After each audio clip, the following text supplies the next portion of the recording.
ഇന്ന് ദിലീപിനെ സംബന്ധിച്ചിടത്തോളം ഏറെ പ്രധാനപ്പെട്ട ഒരു ദിവസമാണ്. നടി ആക്രമിക്കപ്പെട്ട കേസിൽ ഇന്ന് വിധി വരികയാണ്. അതായത് 2017 ഫെബ്രുവരി 17 നടന്ന കേസ്. ആ കേസിൽ 2017 ജൂലൈ 14 ദിലീപ് അറസ്റ്റിലാവുന്നു. 89 ദിവസത്തെ ജയിൽവാസത്തിന് ശേഷം ദിലീപ് പുറത്തു വരുന്നു. പിന്നീട് അതുമായി ബന്ധപ്പെട്ടുള്ള വലിയ രീതിയിലുള്ള ചർച്ചകൾ അവസാനിക്കുമ്പോഴാണ് ബാലചന്ദ്രകുമാർ എന്ന് പറയുന്ന ദിലീപുമായി ഏറ്റവും അടുത്ത് നിൽക്കുന്ന ഒരു സംവിധായകൻ രംഗത്തെത്തുന്നത്. തുടക്കം മുതൽ ഒടുക്കം വരെ ബാലചന്ദ്രകുമാർ ഇപ്പോൾ നമ്മളോടൊപ്പമില്ല. ഈ വിധി കേൾക്കാൻ അദ്ദേഹമില്ല.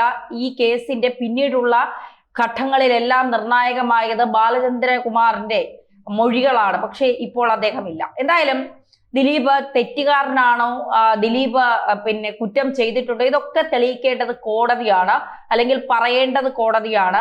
തീർച്ചയായിട്ടും പോലീസ് റിപ്പോർട്ട് കോടതിയിൽ സമർപ്പിക്കും. അത് വായിച്ചതിന് ശേഷം ദിലീപ് കുറ്റക്കാരനാണോ അല്ലയോ എന്നുള്ള കാര്യങ്ങൾ പുറത്തു വരും എന്നുള്ളതാണ്. ഇവിടെ രണ്ടുപേർക്ക് നീതി കിട്ടണം. ഒന്ന്, ആക്രമിക്കപ്പെട്ട നടി അതിജീവിത, അവർ തന്നെ സ്വയം ആ ഒരു പ്രശ്നത്തിൽ നിന്ന് മോചിതയായി അവർ ഇര എന്ന് മാറ്റി അതിജീവിത എന്നാക്കിക്കൊണ്ട് രംഗത്തെത്തി. അതായത് പിന്നീട് അവരുടെ ജീവിതത്തിൽ സംഭവിച്ച കാര്യങ്ങളെല്ലാം അവർ ഒരുപാട് ഡ്രോമയിലോട്ട് പോയി. പിന്നീട് നടന്ന കാര്യങ്ങളൊക്കെ നമുക്കറിയാം. ഇപ്പോൾ വ്യക്തിവൈരാഗ്യമാണ്, തന്റെ കുടുംബജീവിതം തകർത്തതിലുള്ള വ്യക്തിവൈരാഗ്യമാണ് ദിലീപ് തീർത്തത് എന്നാണ് പോലീസ് കണ്ടെത്തിയിരിക്കുന്ന നിഗമനം. ഈ 2017 ഫെബ്രുവരി 17 കാറിന്റെ അകത്ത് ഒരു തൃശ്ശൂരിൽ നിന്നൊരു ഷൂട്ട് കഴിഞ്ഞ് വരുന്ന വഴിക്കാണ് നടിക്ക് ഇത്രയും വലിയൊരു ആക്രമണം നടന്നത്. ഇതൊക്കെ നമ്മൾ വീണ്ടും വീണ്ടും എടുത്ത് പറയേണ്ട കാര്യമില്ല. കാരണം ഇപ്പൊ ചാനലുകളൊക്കെ രാഹുൽ മാങ്കൂട്ടം വിട്ടിട്ട് ദിലീപിന്റെ പുറകെയാണ്. ചില ചാനലുകൾക്ക് ദിലീപിനെ ഒന്ന് തൂക്കിക്കൊന്നാ മതി എന്നുള്ള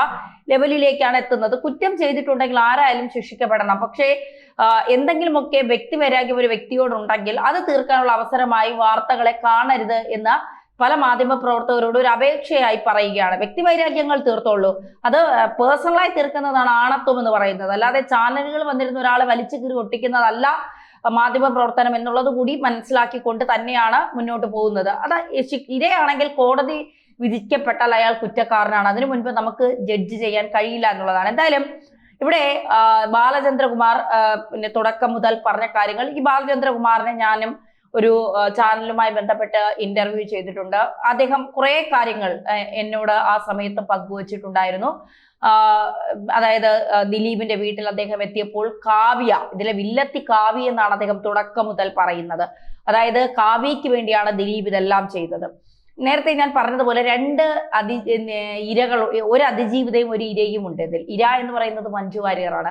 14 വർഷം തന്റെ ഭർത്താവിന് വേണ്ടി സിനിമയുടെ പീക്ക് ലെവലിൽ നിൽക്കുമ്പോഴും സിനിമ മതിയാക്കി വീട്ടമ്മയായി നൃത്തവും സിനിമയും എല്ലാം അടച്ചു പൂട്ടിക്കെട്ടി വീട്ടിൽ ഭർത്താവിനെയും വീട്ടുകാര്യങ്ങളും മകളെയും ഒക്കെ നോക്കുന്ന ഒരു സാധാരണ വീട്ടമ്മയായി കഴിഞ്ഞ മഞ്ജു വാര്യർ, ആ മഞ്ജു വാര്യറെ പറ്റിച്ചു എന്നുള്ളതാണ് ദിലീപിനെ സംബന്ധിച്ചിടത്തോളം. ദിലീപിന്റെ പരാജയം തുടങ്ങുന്നത് ഒരുപക്ഷെ അവിടെ നിന്നാകും. ഇതിലൊരു ഗൂഢാലോചനയുണ്ട് എന്ന ദിലീപിന് നേരെ ആദ്യമായി ചൂണ്ടിയ വിരലും ഒരുപക്ഷെ മഞ്ജു വാര്യറതായിരിക്കും. ഈ അടുത്ത സമയത്ത് പോലീസ് കണ്ടെത്തിയ ചില നിർണായക വിവരങ്ങളുണ്ട്. അതായത് മഞ്ജു വാര്യർ അറിയാതിരിക്കാനായി കാവ്യ മാധവന്റെ പേരുകൾ ദിലീപ് രാമൻ, അണ്ണൻ, മീൻ, വ്യാസൻ തുടങ്ങിയ പേരുകളാണ് കാവ്യയുടെ ഫോൺ നമ്പറുകൾ ദിലീപ് തന്റെ ഫോണിൽ സേവ് ചെയ്തിരുന്നത് എന്നാണ് പ്രോസിക്യൂഷൻ കോടതിയിൽ വാദിക്കുന്നത്. അപ്പൊ അതായത് ഇവർ തമ്മിൽ എന്തെങ്കിലും ഒരു ബന്ധമുണ്ടായിരുന്നു. അത് കാവ്യ അറിയാതിരിക്കാനായി ദിലീപ് മാക്സിമം ശ്രമിച്ചു. ആ ശ്രമം പരാജയപ്പെട്ടത് ഈ ആക്രമിക്കപ്പെട്ട നടി കാരണമാണ്. നടിക്ക് ദിലീപും കാവ്യയും തമ്മിലുള്ള ബന്ധത്തെക്കുറിച്ച് അറിയാമായിരുന്നു. അത് മഞ്ജു വാര്യർ അറിയിക്കുന്നു. മഞ്ജു വാര്യർ തന്റെ സുഹൃത്തുക്കളായ മറ്റു നടിമാരോട് പറയുന്നു.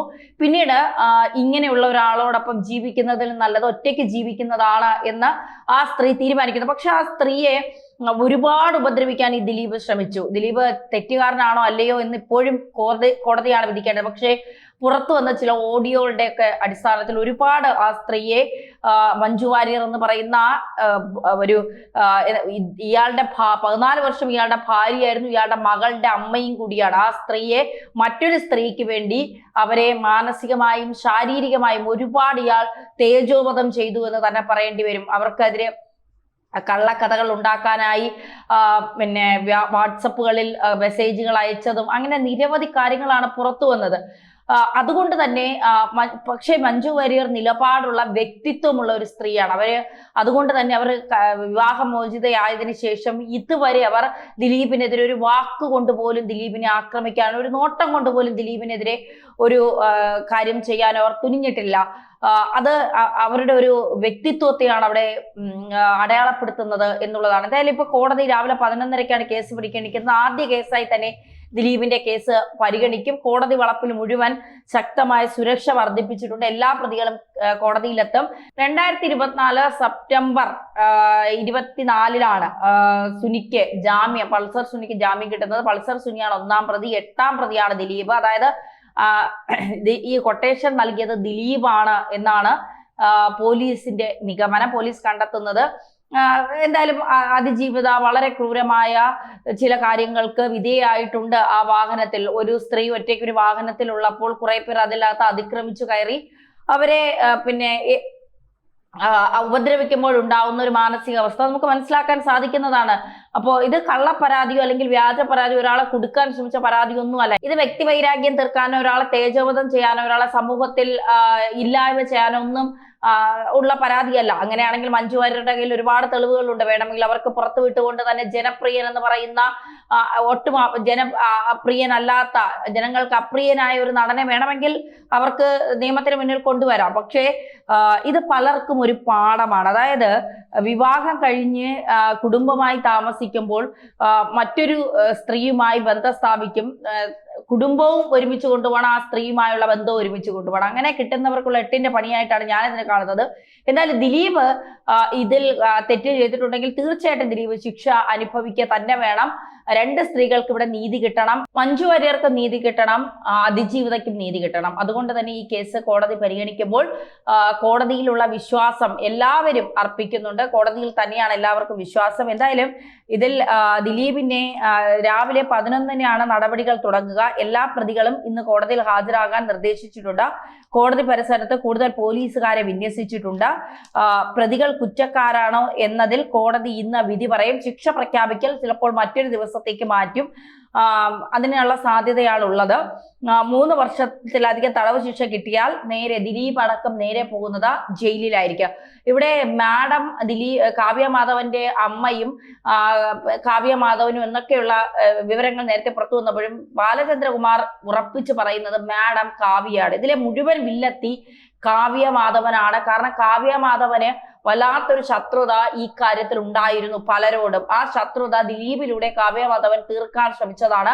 അത് പക്ഷേ വിജയിച്ചില്ല. അത് 8 നിലയിൽ പൊട്ടി. അതാണിപ്പോ ദിലീപ് അനുഭവിക്കേണ്ടി വന്നത് എന്നുള്ളതാണ് പലരും പറയുന്നത്. അപ്പോ വില്ലത്തിയായ കാവ്യ മാധവൻ ഒന്നും അറിയാതെ താൻ ഇതിലൊന്നും നിഷ്കളങ്കയായി അഭിനയിക്കുന്ന കാവ്യ മാധവൻ നമ്മൾ പലപ്പോഴും കണ്ടിട്ടുണ്ട്. ഇതിന്റെ ഒക്കെ പിന്നിൽ പ്രവർത്തിച്ചത് അല്ലെങ്കിൽ ആ നടിയെ ആക്രമിക്കപ്പെട്ട ആ വീഡിയോ അത് ദിലീപ് ജാമ്യത്തിൽ ഇറങ്ങിയതിനു ശേഷം ദിലീപിന്റെ വീട്ടിൽ വെച്ച് അത് കണ്ടു എന്നാണ് ബാലചന്ദ്രകുമാർ പറയുന്നത്.